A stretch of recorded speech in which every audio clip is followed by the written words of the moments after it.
A family of beavers frolicking on the River Otter.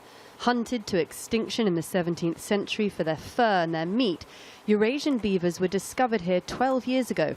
No one knows where they came from, but when the government threatened to remove them, fearing they could carry disease, there was local outcry.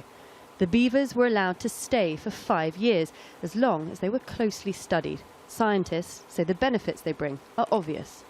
There's a whole long list, but 4 main ones are flood reduction, so when they build dams, they reduce flooding downstream.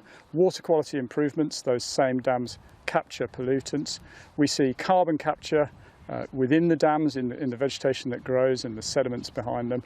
And then we see an explosion in the wildlife, so much more wetland wildlife moving in after the beavers have colonised.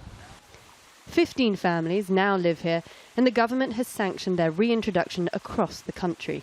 It's a groundbreaking decision, returning a once extinct native species to England, but not without problems.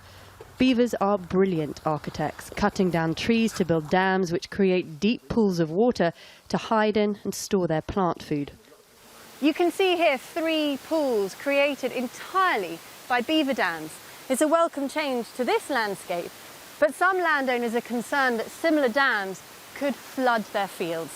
Conservationists are urging the government to provide funds so that everyone can embrace their return. Flooding and managing it is already costing the UK $2.8 billion a year. Ecologists are keen to point out that the work the beavers do has real value, far outweighing the costs of minor floods to farmland. These beaver dams store water. They can slow the flow of water through catchments, which can alleviate flooding and create more flood-resilient landscapes.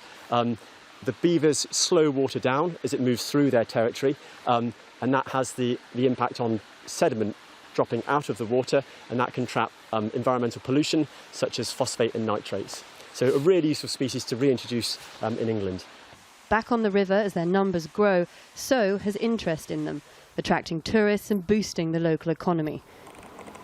This female has 4 offspring who will each go out to find their own river to build lodges and dams on, spreading the benefits across the country. Charlie Angela, Al Jazeera, Southwest England.